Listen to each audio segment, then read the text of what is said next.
A'udhu billahi minash shaitanir rajim. Bismillahir rahmanir rahim. Sallallahu ala nabiyil karim. Yan uwa assalamu alaikum wa rahmatullahi wa barakatuh. A yau Laraba 27 ga watan August shekara ta 2025 za mu ci gaba da kawo muku shirin nan na gaskiya mai daci kashi na 19 daga nan Nurul Haq News hasken gaskiya.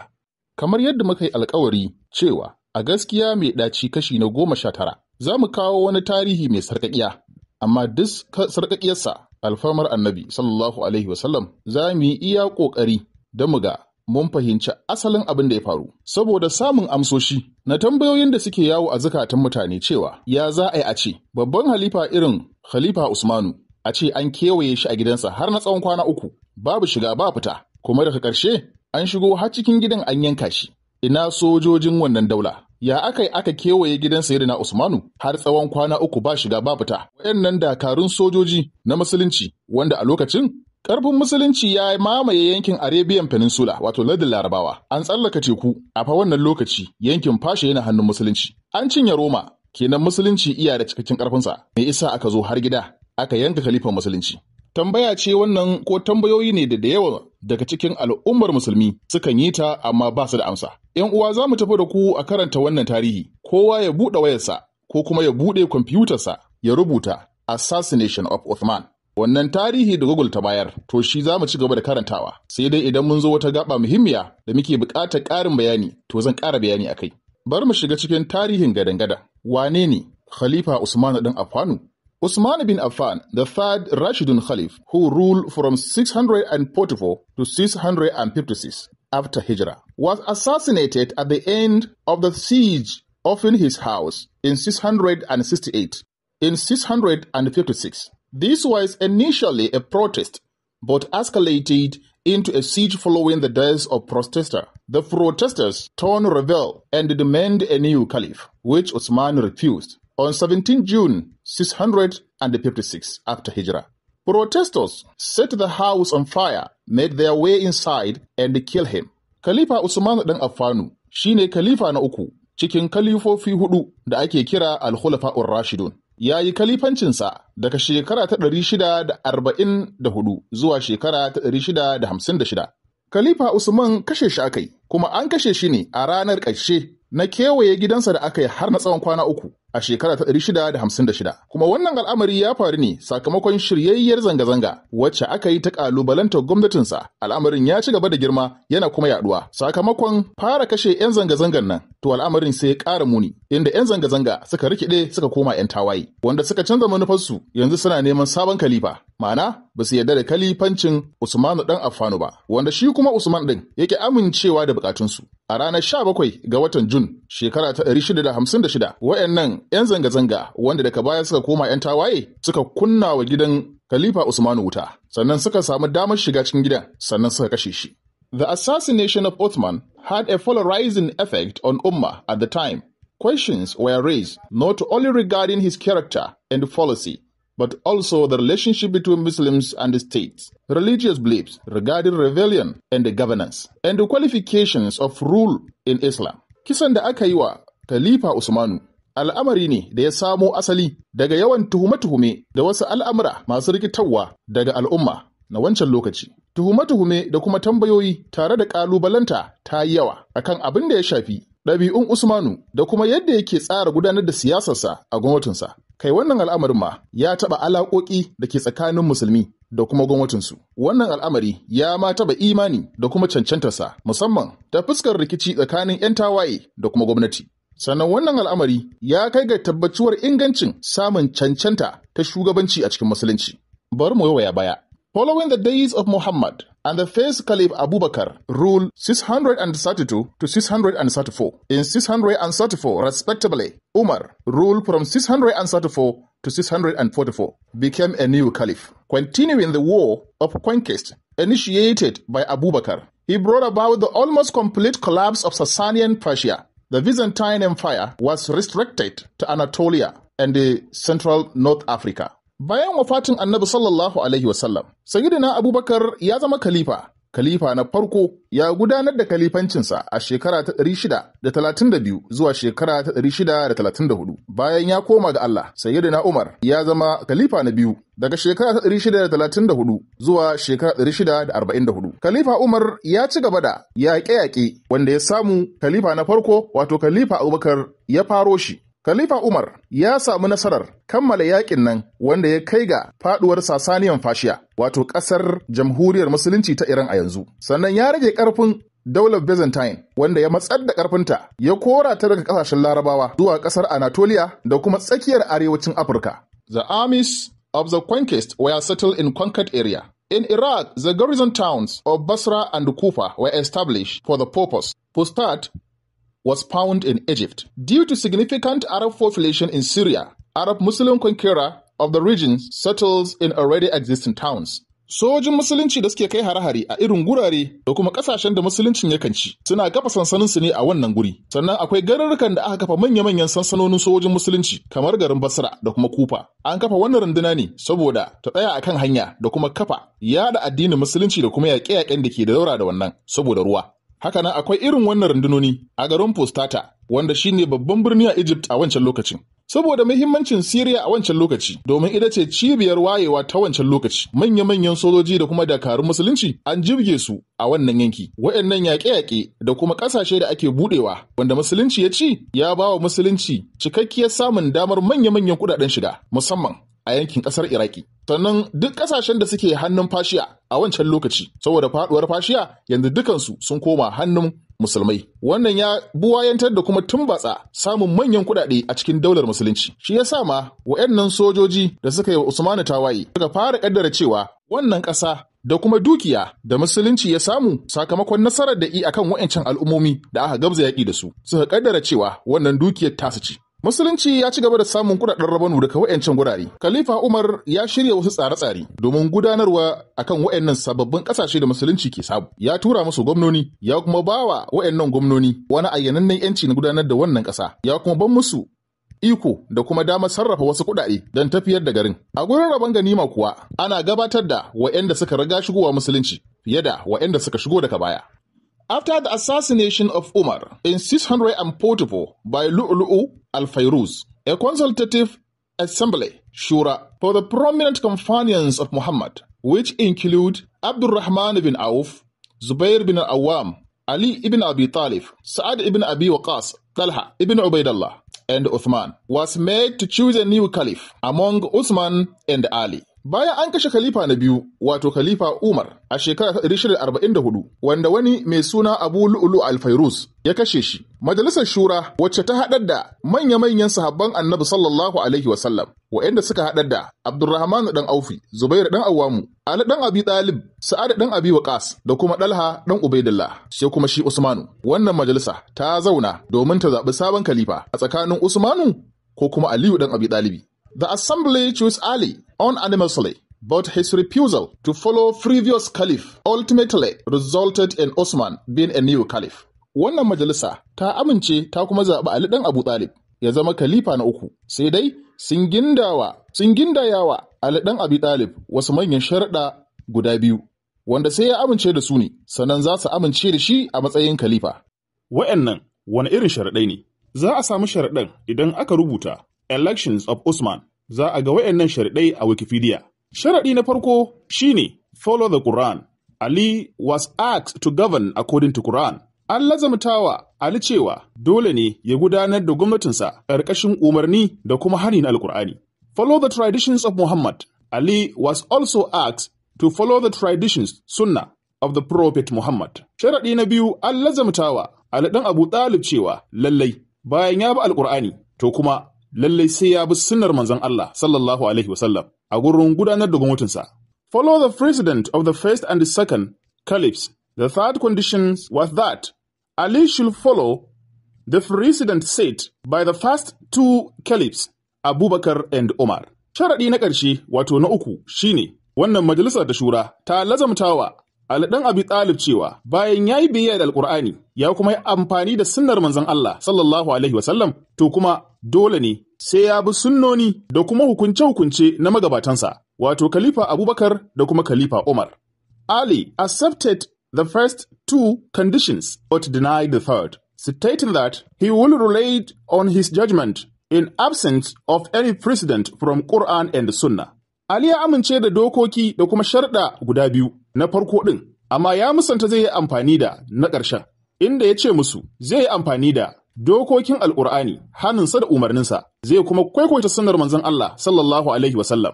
Amma shi dai zai dogara ne da fahimtarsa a duk lokacin da ba a samu wani ayyanannen hukunci daga Alƙur'ani ko kuma daga sunna ba. This decision likely stemmed from his perception of the significant differences between his views in governance and those for the first and the second caliphs. Wannan hukunci da Imam Ali ya yanke na ƙin amfani da sharaɗi na uku al'amari ne da yake nuna za a samu bambancin gudanarwa na tafiyar da wannan gwamnati da kuma magabatanta na baya. Wannan sharaɗai sanannu ne a cikin littafin Musulunci. Ibn Kasir ma ya kawo waɗannan sharaɗai a littafinsa Al-Bidaya wa Nihaya. Haka a Tarihul Dabari juz'i na 15 babin da yake magana akan fitnatul awwal. Abin tambaya a nan shine menene dalilin da yasa Imam Ali ya ki amincewa da waɗannan sharaɗi, musamman sharaɗi na uku, tunda ya amince zai yi amfani da sharaɗa guda biyu, amma ya togance akan amincewa da sharaɗi na uku. Akwai dalilai kusan guda 4 a takaice wanda Imam Ali ya dogara da su domin kin amincewa da wancan sashi na uku. Dalili na farko shine unclear Islamic ruling. Ali ɗan Abi Talib yana da ƙaiƙayi akan yadda ake gudanar da shari'ar Musulunci a ɓangaren hukunci. Babu tsayayye kuma cikakken daftari da ake bi don gudanar da hukunci. Misali, kamar mas'alar idan mace mai aure ko namiji mai aure ya zina, a jefe shi har sai ya mutu. Imam Ali ya ƙalubalance su akan wannan, inda ya ce babu wannan ayar a cikin Alƙur'ani. A daidai lokacin da aka samu hadisi daga Ummu Aisha, Ummul Mu'minin, ta ce, Suratul Ahzab asalinta aya 200 ce. A lokacin wafatin Annabi, akuya ta shiga cikin ɗakin sai da Aisha ta cinye ragowar waɗannan ayoyi. Abin da aka samu shine aya 73, kamar yadda muke karantawa yanzu haka a cikin Alƙur'ani. Shi kuma Allah ya ce lalle zai kare wannan Alƙur'ani mai girma. Na biyu, the complex of inheritance case, rikici akan matsalar rabon gado. Aliyu ɗan Abi Talib ya saba da wayancan sahabbai guda biyu, wato Khalifa Umar da Khalifa Abubakar akan matsalar gado. Kuwa wannan mas'ala ce mai wahalar sha'ani da za mu karanta ta, amma sai mun yi haƙuri. Kafin wafatin Annabi sallallahu alaihi wasallam da shekara 3, wato shekara 7 bayan hijira Annabi sallallahu alaihi wasallam, an yaƙin Khaibar. Bayan kammala wannan yaƙi, wanda Sayyidina Ali ya jagoranta, Yahudawan sun gwammace su biya Annabi sallallahu alaihi wasallam abin da ake ce da shi fai. Za su raba rabin ƙasar da suke nomawa su miƙa ta ga Annabi a matsayin kyauta, domin kasancewa a cikin cikakken tsaro na daular Musulunci. Wannan al'amari ya faru bayan dawowarsu daga yaƙi. Yahudawan na Khaibar sun yi wannan kyauta ga Annabi, inda suka bashi wannan gona ta Fadak. Bayan karɓar wannan gona, Annabi sallallahu alaihi wasallam ya karɓi umarni daga Allah, inda mala'ika Jibrilu ya zo masa bayan ya karanta gaisuwar Allah a gare shi, sannan ya karanta masa wannan aya kamar haka. Wa ati zal qurba haqqah wal miskin wa ibn as-sabil wa la tubazzir tabzira. Aya ta 36 cikin suratul Isra'i.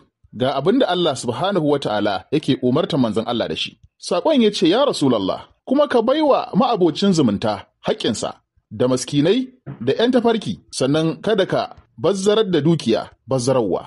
Ma'abocin zumunta ɗin nan su ne ake ce da su zulƙurba.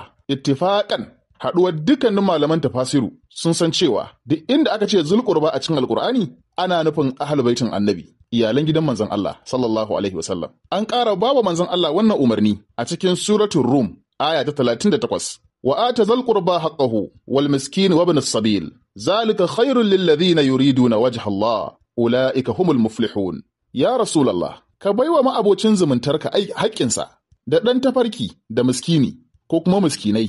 Allah ya ce, wannan shi ne ya fi alkhairi ga duk wanda yake nufin yardar Allah, kuma waɗanda suke nufin yardar Allah su ne masu samun babban rabo. Bayan saukar wannan ayar, Annabi sallallahu alaihi wasallam ya kira Sayyida Fadima, ya shaida mata umarnin Allah a kansa, ya kuma damƙa mata wannan kyauta da Allah subhanahu wa ta'ala ya bata, shine ya danƙa mata gonar Fadak. An samu hadisai da suka ƙara tabbatar da wannan abu da Alƙur'ani ya zartar. Imam al-Baihaqi ya kawo hadisi a littafinsa, wato Sunanul Kubra, a hadisi mai lamba 8696, inda ya tabbatar da cewa manzon Allah ya dankawa yarsa as-Sayyida Fadima wannan gona ta Fadak. Imam Suyudi shi ma ya kawo a littafinsa Ad-Durrul Mansur, juz'i na 3, shafi na 224. wanda yake tabbatar da cewa sallallahu alaihi wasallama ya danka wannan gona da sayyida Fadima kamar yadda Allah ya umarce shi. Al-Imam al-Bukhari juz'i na 5 babi na 59 hadisi mai lamba 546. Bayan wafatin Annabi sallallahu alaihi wasallam, halifa na farko wato sayyidina Abubakar ya karbe wannan gona daga hannun sayyida Fadima saboda dogaro da wani hadisi wanda halifan ya gabatar ga iyalan Annabi cewa Annabi sallallahu alaihi wasallam ya ce, mu annabawa ba a gadan mu, da abin da muka bari sadaka ne ga al'umma. As-sayyida Fatimatu Zahra ta yi inkarin wannan hadisi, ta bayyana a gabansu, ta kuma karanta doguwar hudubarta inda ta kalubalanci wannan hukunci, inda take cewa su ahalin manzon Allah ba su san da wannan hadisi ba, kuma su yafi dacewa su sani tunda su ne magadansa. Babu wannan hukuncin a cikin Alƙur'ani. A duba Sahihul Bukhari, juz'i na 4, babi na 53, hadisi mai lamba 325. An canza ma'aikatan wannan gona yayin da aka sallami ma'aikatan sayyida Fadima, aka maye gurbinsu da wasu, wannan iya tabbatar da cewa wannan gona an karbe ta baki daya. Wannan al'amari ya fusata sayyida Fadima kuma iyalan Annabi sallallahu alaihi wasallam. Wannan al'amari ya fusata sayyida Fadima da iyalan Annabi. Daga wannan lokaci sayyida Fadima ta dauki wani mummunan matakin yanke alaka da sayyidina Abubakar. Wannan fushi da fusata bai huce ba har sai da ta koma ga Allah. A duba tarihin Tabari juz'i na 9 feji na 196. Sayyida Fadima ta yi wasici ga mijinta Imam Ali cewa idan ta cika ta koma ga Allah, yayi jana'izarta cikin dare, kar ya bari kowa ya sani, saboda kada a je kan kabarinta a nemi afuwar abin da aka yi musu. Wannan ya biyo bayan wani lokaci da sayyidina Abubakar da Umar suka nemi su je ga Fadima domin ta yafe musu abin da ya faru tsakaninsu. Sun biyo ta hannun mijinta sayyidina Ali, kuma ya karba domin ya yi musu iso zuwa gare ta. As-sayyida Fadima ta juya fuskarta, bata bari sun kalli fuskarta ba, ita ma bata kalle su ba, sannan kuma bata amsa sallamar su ba. Ta sanya mijinta Ali dan Abi Talib ya kasance mai magana a tsakaninsu. Ta tunasantar da su abinda manzon Allah sallallahu alaihi wasallam ya faɗa a kanta. She reminded them of the prophet's statement that Fatima is a part of me. Whoever hunt her has hunt me, and whoever hunt me has indeed hunt Allah. Ta tuna musu da faɗin Allah akan haƙoƙinsu, ta kuma tuna musu da annabi magana da ya yi a kanta, cewa Fadimatu bid'atun minni, Fadima tsoka ce daga jikina, in ji annabi sallallahu alaihi wasallam. Man abagabaha faqad abagabani, wanda duk ya ɓatawa Fadima to ni ya ɓatawa, wanda duk ya fusata Fadima to ni ya fusata, wanda ya fusata ni to ya fusata Allah. Fadima ta bayyana rashin amincewarta da kuma rashin afuwarta da yafewarta da abin da aka aikata mata. A duba tarihin Dabari juz'i na 3 shafi na 430. A wannan hadisi za a ji inda sayyidina Abubakar yake nadamar bude kofar wannan gida na sayyida Fadima saboda abin da ya faru tsakaninsu. Imam Dabari ya ƙara kawowa a cikin littafinsa Al-Mujma'ul Kabir juz'i na 1 shafi na 62. Matsayar Imam Ali akan wannan hukunci na rabon gado shine, idan har ba a gadon manzon Allah sallallahu alaihi wa sallama, matansa me yasa suka zauna a ɗakunansu? Me ya hana a ga diyarsa kusa da shi? Ina nufin as-sayyida Fadima, wacce yace tsokarsa ce. Gashi duk ta riga su komawa ga Allah. Me yasa dan sayyida Fadima wato Imam Hassan ya kasa samun makotaka da kakansa sallallahu alaihi wasallam? Me isa sayyidina Umar ba a binne shi a kusa da Annabi ba sai da ya nemi izini daga sayyida Aisha, kuma ta yi masa izini a matsayinsa na Amirul Mu'minina, sannan aka binne shi a cikin ɗakinta, ma'ana kusa da manzon Allah sallallahu alaihi wasallam. Kenan wayannan mata na Annabi sun gaji manzon Allah sallallahu alaihi wasallam da ɗakunansu. Tun daga shi kalifan wannan lokaci sai da ya nemi izininta gabanin a kwantar da shi zuwa ga makwancinsa. ‘Yan uwa kar ku manta, kada mu yi nisa fa, muna kawo dalilin da Imam Ali ya dogara da su gurin kin yadda da sharaɗin can na 3, wato complex inheritance cases. Za mu ci gaba.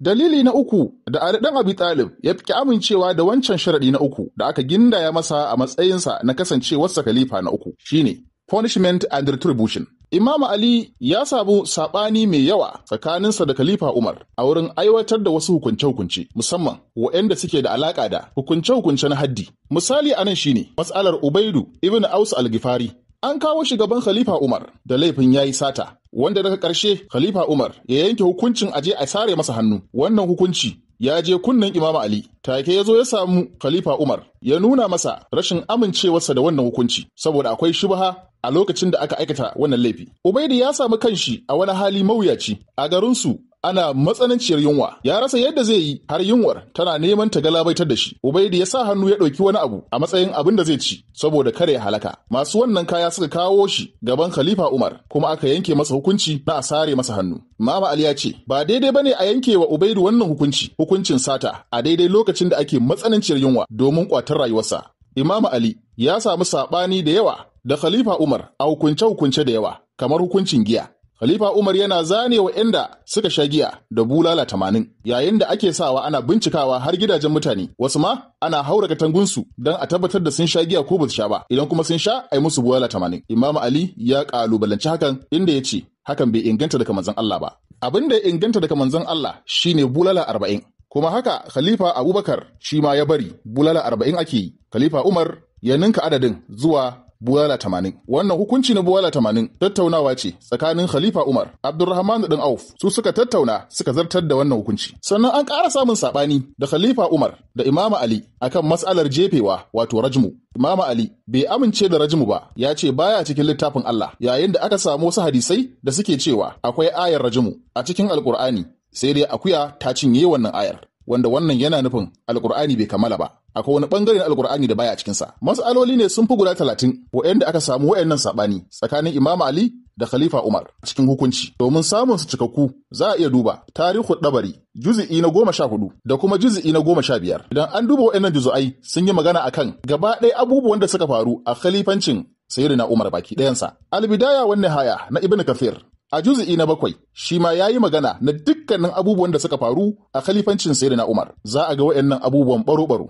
Sannan a Kitabul Amwal na Abu Ubaid littafin fikihu ne, shi ma za a ga duk irin waɗannan hukunce-hukuncen. An ƙara samun wani saɓani musamman akan kalandar musulunci da Imam Ali, inda manyan sahabbai irin su Dalha, Abdurrahman bin Auf, Usman bin Affan suka tsaya akan cewa hijirar musulunci ya kamata ta kasance, shekarar musulunci ya kamata ta kasance ne a gina ta akan hijira ta Annabi sallallahu alaihi wasallam daga Makka zuwa Madina, yayin da Imam Ali shi kuma ya kafe akan cewa hijirar musulunci ya kamata a gina ta ne akan ranar da aka haifi Annabi Muhammadu sallallahu alaihi wasallam, wato ranar da aka yi maulidin manzon Allah, ran da aka haife shi. Tsarin kalandar annabawa haka take. Yahudawa suna gina tsarin kalandar shekarunsu ne da haihuwar Annabi Musa, yayin da Nasara su ma suna gina ko kuma sun gina hukuncin shari'arsu ne da kuma kalandar su akan haihuwar Annabi Isa, wato miladiyya. Imam Ali ya ce, mu ma za mu gina kalandar musulunci da haihuwar Annabi Muhammadu sallallahu alaihi wasallam, domin haihuwar manzon Allah, samuwar manzon Allah a cikin halittar mu a cikin wannan duniya ya fi hijirar muhimmanci, domin da bai samu ba, ai da ma bai hijirar ba sallallahu alaihi wasallam. Wannan shawara ta Imam Ali ba da samu amincewar wayannan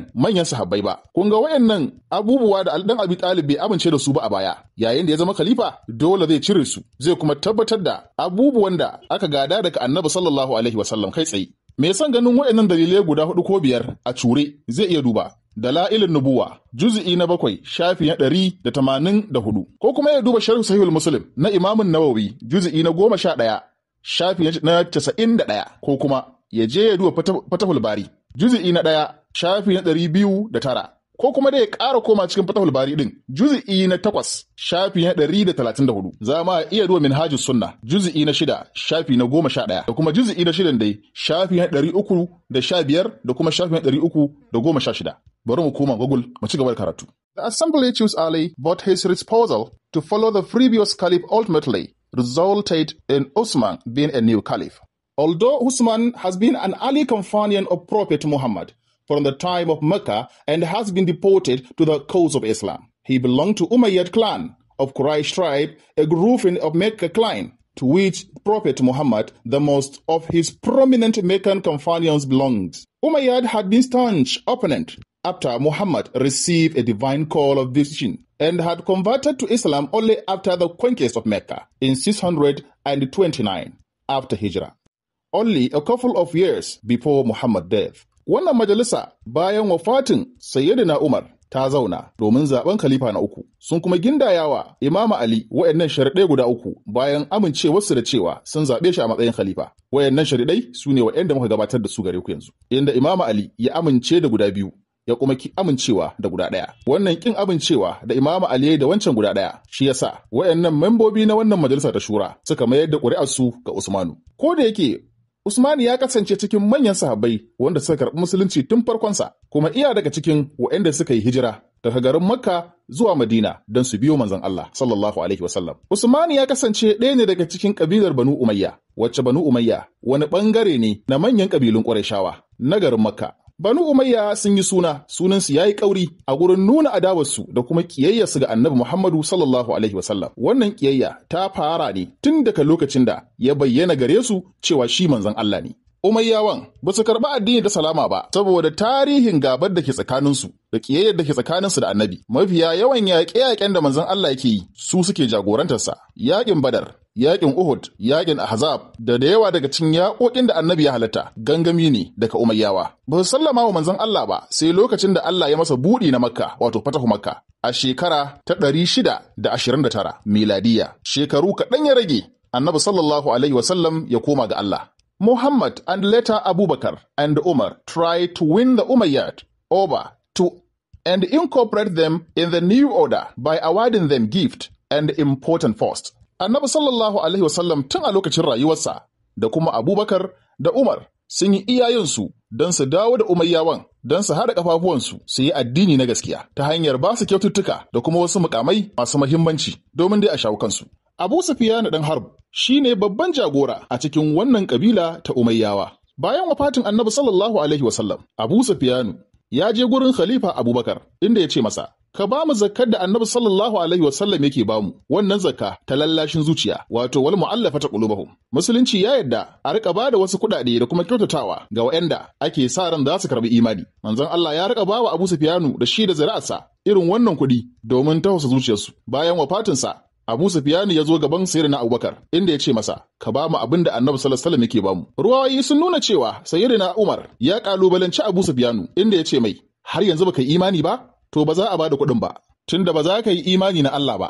Daga wannan lokaci aka daina bawa Abu Sufyan da ƴaƴansa irin su Muawiya dan Abu Sufyan wannan zakka ta lallashi domin su yi imani da Allah da zuciya ɗaya ba da hiyana ba. Amma tabbas a lokacin manzon Allah suna karɓar wannan dukiya da kuma kyautuka daga manzon Allah sallallahu alaihi wasallam duka dan a lallashi zuciyarsu su yarda da Allah da kuma manzancin manzon Allah sallallahu alaihi wasallam.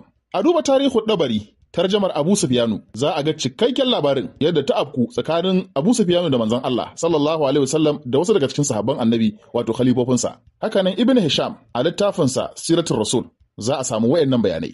Yan uwa, yanzu Sayyidina Usmanu ya zama khalifa na uku. An rantsar da shi a matsayin khalifan Annabi. Wannan majalisa ta rantsar da shi a matsayin khalifa na uku. Yayin da Imam Ali ya dawo gida, Usmanu ya koma gidansa a matsayin khalifa.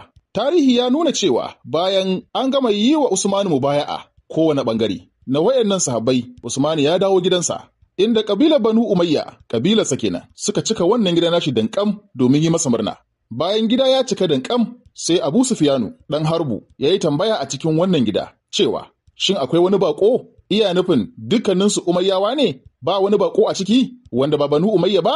Suka amsa masa daga cewa dukkan mu ne, ba wani bako a cikinmu. Sai ya ce to ku kulle kofa saboda kada wani ya shigo. Bayan sun kulle kofa, Abu Sufyan ya miƙe ya fara da cewa, "Ya bani Abdumanaf, ya Banu Umayya, talaqqaful qurra, fa wallazi yahlifu bihi Abu Sufyan ma min hisabin wala azabin wala jannati wala narin." Abu Sufyan ya ce, "Ya ku Banu Abdumanafi, ya ku Banu Umayya, tunda mulki yanzu ya dawo gida, to ku jujjuya ta, ku rike ta kamar yadda ake rike kwallo. Abin nufi, idan wannan ya gama to ya wulla wannan, in wannan ya gama ya jefa wannan." Abu Sufyan ya ce, "Fa wallazi yahlifu bihi Abu Sufyan," yace yana rantsuwa da abin da Abu Sufyan yake rantsuwa da shi. "Ma min hisabin, babu wani hisabi da za a yi, wala azabin, ba wata azaba da za a yi a lahira, babu wata alkiyama, wa ma jannatin, babu wata aljanna, wala narin, babu wata wuta, a wata ruwayar wala ba'afin, babu maganar tashin alkiyama." Duka waɗannan abubuwan da manzon Allah ya zo da su ba gaskiya bane, ƙarya ne. Inna lillahi wa inna ilaihi raji'un. Imamu Dabari da kansa saboda nauyin wannan maganar ya ce wa hadha kufurun sarahun, wannan kafirci ne a fili. To me ya faru? Fantaharahu Usmanu, nan take sayyidina Usman ya daka masa tsawa, wa sa'ahu bima qala, ya bata masa da abin da ya faɗa, wa amara bi ikhraji, sayyidina Usmanu ya umarni da a fitar da Abu Sufyan daga gidan nan. Me san ganin wannan ya duba Tarihu Dabari juz'i na 8 shafi na 185, ko a duba Sharhu na Hajjul Balaga na Ibn Abul Hadidi juz'i na 9 shafi na 53. To ƴan uwa, yanzu zamu shiga oppositions to Osman's policy. Ƙalubale da Sayyidina Usman ya fuskanta a khalifancinsa, wanda daga nan ne za mu samu asalin dalili da ya bayi zuwa ga a kewaye gidansa har tsawon kwana 3 babu shiga babu ta, sannan kuma har a samu nasarar kutsawa gidansa a yanka shi. Usman began centralizing the power and reliance to his Umayyad relatives, to the exclusion of other Quraysh who had enjoyed the significant authority during the reigns of 2 predecessors, and Ansar, the Madinite helpers of the Prophet Muhammad, who had already lost some importance after his days. Bayan Sayyidina Usmanu ya hau khalifanci, ya zama khalifa na 3, ya mai da hankalinsa gurin tattara ƙarfin gwamnati da kuma romanta ga 'yan ƙabilarsa, wato Umayyawa. Akwai ragowar ƙabilun Quraishu waɗanda suka mori manyan mukamai a gwamnatin baya, wato lokacin Khalifa Umar da kuma Khalifa Abubakar. Amma ya gurbinsu da wasu mutane daga Banu Umayya. Sannan akwai Ansar, mataimaka manzon Allah, mutanen Madina, wanda lokacin da zafi yayi zafi garin Makka, lokacin da su Abu Sufyan suka yanke shawarar kashe Annabi sallallahu alaihi wasallam, Allah ya umarci manzon Allah da ya fita daga garin Makka ya dawo garin Madina. A garin Madina ne Allah ya yi wa manzon Allah fatahi. Madinawan sun rike Annabi Muhammadu, sun kuma rungumi sahabbansa, inda suka rika rarraba dukiyarsu da matansu da ƴaƴansu da gonakinsu ga wayannan masu hijira daga Makka zuwa babban gari na Madina. Madinawan sun rasa kimarsu da kuma muhimmancinsu tun bayan wafatin manzon Allah sallallahu alaihi wasallam. Usman appointed his kinsmen to all of the provincial governorships and made a number of lands and monetary grant to his relatives, including Marwan ibn Hakam and Sa'ad ibn As, around the year 650. Starting wrongly with the latter half of his reign, general opinion turned against Uthman.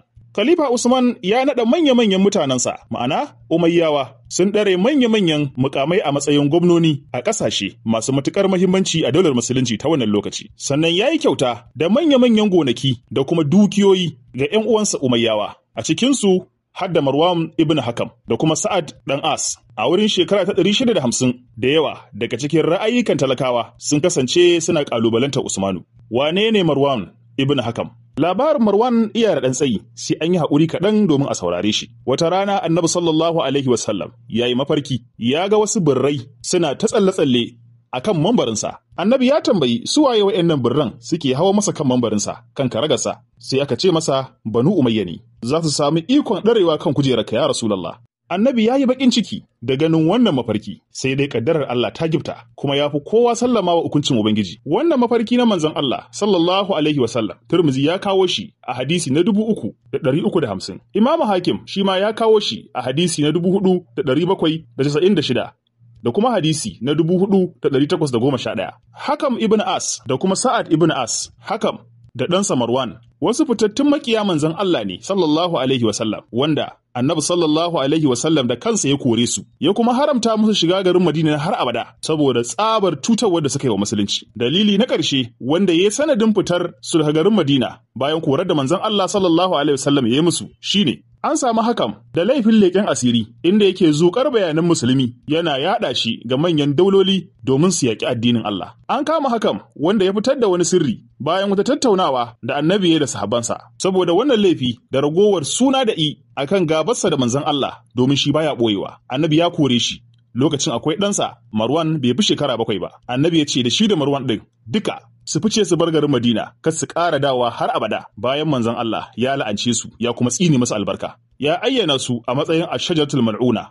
Hakam ya fita ta ƙarfin tsiya inda ya tare a garin Taif. Tarihin Hakam a duba at-Tabaqat ta Ibn Sa'ad ko kuma al-Isaba fi ta'midus sahaba na Ibn Hajar al-Asqalani, juz'i na 1, shafi na 325. Za a iya duba al-Isti'ab na Ibn Abdul Barr, juz'i na 1, shafi na 317 da kuma shafi na 318. A duba tafsir Dabari, juz'i na 15, shafi na 77. Ibn Jarir Dabari ya kawo a cikin tarihinsa. As-Sayyida Aisha ita ma ta yi bayani ƙarƙashin wannan aya wa shajaratul mal'unati fil Qur'an, inda Allah yake cewa da wannan tsinanniyar bishiya wacce Allah ya tsine mata albarka a cikin Alqur'ani. Sai da Aisha ta ce wannan aya ta sauka ne akan Hakam da shi da zuri'arsa. Shi ma wannan adu al-Isti'ab na Ibn Abdul Barr, Imam Qurtubi ya kawo a cikin tafsirinsa a tafsirin wannan aya. A duba al-Isaba fi ta'midus sahaba na Ibn Hajar al-Asqalani. Bayan wafatin Annabi sallallahu alaihi wasallam, Hakam ya rubuto takarda inda yake roƙon Sayyidina Abubakar da ya dawo da shi garin Madina. Sayyidina Abubakar ya ce ba zai dawo da wanda manzon Allah sallallahu alaihi wasallam ya kore shi ba. Ya ƙara rubuta irin wannan takarda ga Sayyidina Umar. Shi ma Sayyidina Umar ya ce ba zan dawo da wanda manzon Allah ya kora da hannunsa ba. Bayan an rantsar da Sayyidina Usmanu, Hakam da ɗan uwansa Sa'ad da kuma Marwanu da ragowar wa'anda aka kora kuma aka tsine wa albarka, gwamnatin Usmanu ta dawo da su. Sun dawo garin Madina. Hakam ibn Abi As, Khalifa Usmanu ya naɗa shi a matsayin mai ɗauko masa ko kuma a ce mai karɓo masa haraji, inda ya karɓo wannan haraji daga Banu Qaraza ko kuma Banu Qaza'a. An karɓo wannan haraji ne daga hannun talakawa. Hakam ya kawo wannan haraji wanda yawansa ya kai dirham 300,000. Khalifa Usmanu ya mayar masa da ita wannan dirham 300,000 a matsayin kyauta. Sai kuma Haris ɗan Hakam, wato ɗa ne ga Hakam Ibn Abi As, shi ma ya samu wannan kyauta daga Baitul Mali, dirhami 300,000 da kuma wasu raƙuma. Marwan Ibn Hakam shi ma ya samu kyautar dirhami 100,000 a daidai lokacin da aka karɓo haraji daga ƙasashe da musulunci ya mamaye a arewacin Afirka inda ake kira Maghrib, wato yankin Morocco, Libya, Tunisia da sauran ƙasashen da suke daura da wannan yanki. An samu ƙura-ƙura na zinare har guda 500,000 da dirhami miliyan 4. Abdullahi bin Khalid ya sami kyautar dirhami 600,000 wanda aka karɓo daga garin Basra a lokacin da zai yi bikin yarsa. Abubuwan suna da yawa, bari dai mu ci gaba. He was accused of nepotism and of appointing people who were too young to important post. An ƙalubalanci Usmanu da nuna fifita ƙabilarsa yayin da ya rika naɗa ƙananan yara kamar Marwanu a manya-manyan mukamai wanda ya kamata a ce sai wanda ke gogagge ne za a bawa. Usman's interference in provincial affairs that consisted to his declarations of the crown lands of Iraq as a state assets and his demand that provincial surplus be forwarded to the Caliph in Medina. Gwamnatin Usman ta sa hannunta akan sha'anin mallakar ƙasa, inda ya ayyana dukkanin ƙasar noma wacce take mallaki na masarautar Iraki gabanin musulunci a matsayin mallakar daula baki ɗaya. Yanzu ta zama ba ta Iraki ba, ta koma ƙarƙashin Caliph, inda aka nemi dukkanin kuɗaɗe da ake samu daga wayannan gonaki a rika turo su zuwa gurin Khalifa da ke Madina. This brought about widespread opposition to his rule, especially from Iraq and Egypt, where majority of conquest army had settled there. Wannan ya ƙara ta'azzara adawa da ƙalubalanta ga mulkin Usmanu, musamman a ƙasar Iraki da kuma ƙasar Masar, wato Egypt, wanda da yawa daga cikin sojoji na musulunci nan ne mazaunarsu, nan ne dandazon dukkanin mafi yawan rundunonin musulunci. All settlers also saw their status threatened by the land grants to conquered territories to prominent Quraysh like Zubair and Talha, and the Caliph allowing late arriving tribal chief such as Ash'as bin Qais to acquire land there in exchange of his land in Arabia. Su kuma tsofaffin mazauna wannan yanki Iraki da kuma Masar wato Egypt su ma suna cikin yanayi na tsoro da kuma fargaba na yanayin yadda ake yin kyauta da kasashen gonakin da suke nomawa, ga kuma fargaba ta kwamandojin yaƙi waɗanda suka mamaye yankunan ƙasashensu wato Qurayshawa irin su Zubairu da kuma Talha, yayin da Caliph ta izini ga duk wani sabon shugaba ko kuma wani shugaban al'umma, shugabannin kabilun Larabawa wanda aka karɓe masa gonarsa, to an ba shi dama ya nemi wata ƙasar ya maye gurbinta da tasa wacce aka karɓa, ma'ana dai ya karɓi talakawa kawai.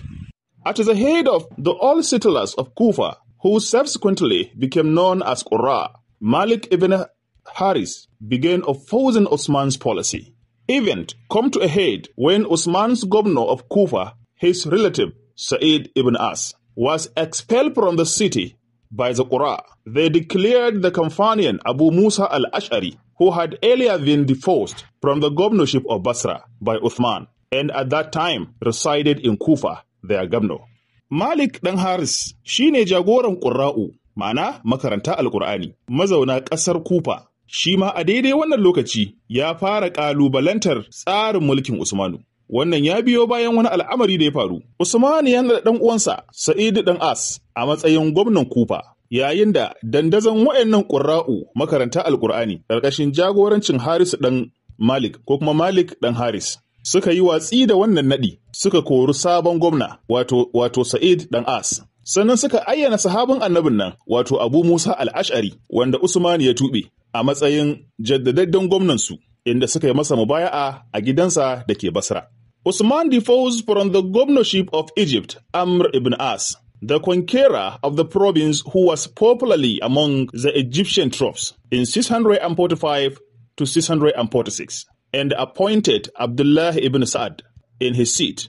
As Sa'id bin As was to do in Kufa, Abdullah ibn Sa'ad started taking control of the financial system of the province, forwarding surplus to the capital.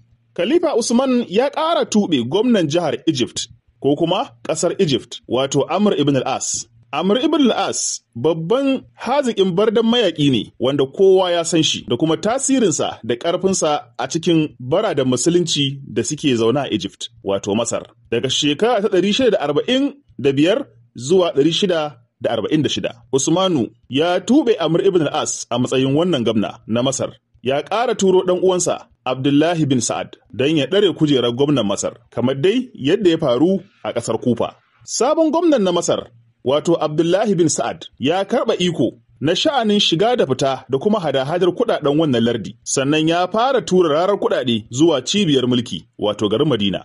The settlers were dissatisfied with this arrangement. In about 654, tension spilled into opposition. And some resentful elements under the leadership of Usman adopted some Muhammad ibn Abi Huzaifa and the Abu Bakr's son Muhammad, who was adopted son of Ali, refused to pray behind the governor. The custom was that the government representative should lead the prayers. Masarawan sun nuna rashin amincewarsu da wannan tsari na tura dukiyarsu birnin Madina bayan suna samun labari idan an haɗa dukiyarsu an kai kyauta ake da ita. A shekara ta 654 al'amarin ya ƙara ƙamari sosai, ya tashi daga matsayinsa na rashin amincewa ya koma adawa da gwamnati. Bugu da ƙari, abin da ya ƙara ta'azzara zafin adawa da gwamnatin Masar, Muhammad ibn Abi Huzaifa ɗan riƙo ne ga Usmanu, da Muhammad ibn Abi Bakar ɗan Sayyidina Abubakar, wanda ya kasance ɗan riƙo ne ga Imam Ali. Waɗannan tagwayen Muhammadawa guda biyu sun ki amincewa su yi sallah a bayan gwamnansu na Masar, wato Abdullahi bin Sa'ad, kuma a tsari irin na wancan lokaci, wakilin gwamnati shine babban limami. In January 655, Abdullahi bin Sa'ad was ejected from Egypt by the discontented groups who took over the administration of the provinces in their own hands. A shekara ta 655, masu adawa da gwamnatin Usmanu da kuma sabon gwamnan da ya turo musu, wato Abdullahi bin Sa'ad, sun kori sabon gwamna yayin da suka karɓe shugabanci da kuma gudanarwar gwamnati a hannunsu. The provincial discontent was coupled with the dissatisfactions of the Ansar and the Quraysh of Medina, including a number of senior companions of Prophet Muhammad sallallahu alaihi wasallam, who under Usman had lost their influence and prestige to Umayyah. Taɓarɓarewar al'amarin mulkin Masar da kuma ƙwarin gwiwar Masarawan gurin hamɓarar da gwamnatin Masar ɗin iya da cikakkiyar alaƙa da rashin nuna gamsuwar mutanen Madina, wato Ansar, ga mulkin Usmanu, da Qurayshawa waɗanda suke zaune a garin Madina. Wannan ya haɗa da manyan 'yan majalisu na babbar majalisar zaɓe ta Khilafa, wato Majalisar Shura, waɗanda suka rasa tasirinsu da kuma ƙimarsu a idon Umayyawa. Quraysh clan like Zuhra, Hashim, and Makhzum had withdrawn their support to Usman, where companions Amr ibn al-As, Talha, and Aisha had been severely criticizing the caliph, accusing him of nepotism and bid'ah. Kabilun Qurayshawa waɗanda suka haɗar da kabilar Banu Zuhra da Banu Hashim da Banu Makhzum dukkansu sun janye goyon bayansu da Usmanu, yayin da sahabbai irinsu Amr dan As da Talhat dan Ubaidillah da Muhammad bin Abi Makhzum, Afwan bin Abi Huzaifa da uwar mu'minai Sayyida Aisha suka tsananta mutuƙa gurin kalubalantar Usmanu, yayin da suke kalubalantarsa da gudanar da mulki na sarrai da kuma bid'a. Amr is said to have incited Quraysh against Usman and urged senior companions to confront him. Amr dan As, wato tsohon gwamnan Egypt, wato Masar, wanda Usmanu ya tuɓe, ya kasance yana tunzura Qurayshawa akan su yaƙi Usmanu, ma'ana su ƙalubalanci mulkinsa. Ya kuma ja hankali na manya-manyan sahabbai na Annabi sallallahu alaihi wasallam da su fuskanci Usmanu gaba da gaba akan salon mulkinsa. Letters were sent to Kufa and Egypt by the wives of Prophet Muhammad, led by Aisha. They were deeply respected as mothers of believers, which urged the provincial to rise up against Usman. Wasu daga cikin matan Annabi sallallahu alaihi wasallam ƙarƙashin jagorancin Sayyida Aisha sun rubuta takardu ko kuma wasiƙu zuwa ƙasar Kufa da ƙasar Masar, waɗanda suke kira ga ɗaukacin musulmi da ke Kufa da kuma Masar da su ƙalubalanci mulkin Usmanu. Matan na Annabi suna da matuƙar ƙima saboda musulunci ya kira wasu da iyayen muminai. Ibn Abi Bakar and Ibn Abi Huzaifa are reported to have deserted a Muslim campaign against the Byzantine, claiming that jihad against the internal enemy, that is Osman, was more important than against the external one. After receiving such letter, Talha ibn Ubaidullah is also reported to have sent such letters to Kufa and Basras. Muhammad dan Abubakar da Muhammad ibn Abi Huzaifa an rawaito cewa sun juya akala ta baradan musulmi mayaka da suke fuskantar daular Byzantine, yayin da suke cewa kaddamar da jihadi akan maƙiyi na cikin gida, a nan suna nufin Usmanu, ya fi muhimmanci da kaddamar da jihadi akan maƙiyi na waje. Bayan wannan wasiƙu daga matan Annabi sallallahu alaihi wasallam ƙarƙashin jagorancin Sayyida Aisha sun isa Kufa, Talha ya karɓi wannan takarda ya kuma sa an buga ta da yawa inda aka rarrabawa jama'ar Kufa da kuma jama'ar Basra. Za a iya a duba Tarihu Dabari, juz'i na 3, shafi na 430, ko kuma a duba littafin Al-Fitnatul Kubra.